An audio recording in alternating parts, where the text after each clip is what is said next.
অনেক দিন ছুটি পাওয়ার পর আমরা চলে গেছিলাম আজকে একটু আউটিংয়ে, মানে বজবজের দিকে একটু ফুচকা টুচকা খাবো, মোমো টোমো খাবো এই ভেবে।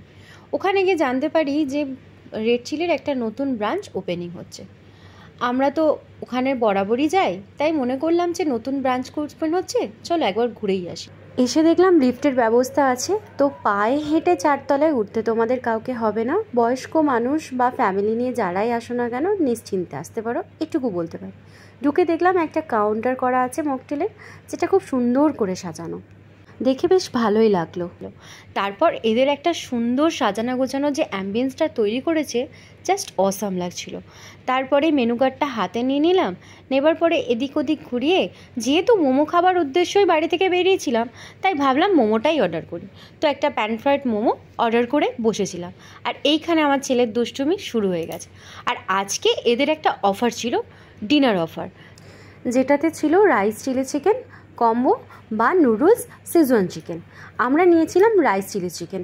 যে যেটা পছন্দ করবে সে সেটা অর্ডার করতে পারে, আর এখানে সবার পছন্দ মতো দেওয়া হচ্ছিল। তো আমরাও অর্ডার করে চুপ করে বসেছিলাম, আড্ডা দিচ্ছিলাম। এখন এখানে বসে আড্ডা মারছিলাম আমি, আমার ছেলে, আমার বর। বেশ মজাই হচ্ছিল। আমার ছেলে তো ভীষণ আনন্দ পাচ্ছিল বেলুনগুলোকে দেখে। তারপরে কথা বলতে বলতে কখন রেডি করে আমাদেরকে দিয়ে দিল প্যান ফ্রাইড মোমো। মোমোটা জাস্ট অসাম। মোমোটা দেবার 5-7 সেকেন্ডের মধ্যেই দিয়ে দিয়েছিল আজকের ওদের অফারের যে মেনুটা ছিল সেটা। আমরা নিয়েছিলাম রাইস আর চিলি চিকেন।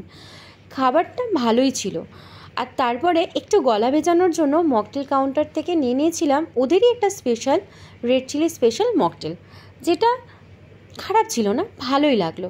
তারপরে খাওয়া দাওয়া কমপ্লিট করে একটু গলা ভিজিয়ে দিদিকে ফোন করে দিদিকেও ডেকে নিয়েছিলাম ওদের অফারটার উপভোগ করার জন্য। তারপরে সবাই মিলে খাওয়া দাওয়া কমপ্লিট করে, যেহেতু আমার ছেলে এত ডিস্টার্ব করছিল, তাই আর বেশিক্ষণ ওয়েট না করে বেরিয়ে পড়েছিলাম। এই যে আমরা এবার বাড়ি চলে যাচ্ছি। তোমাদের আজকে কেমন লাগলো একটু জানিও, আর যারা যারা যাবে তারা প্লিজ কমেন্ট করে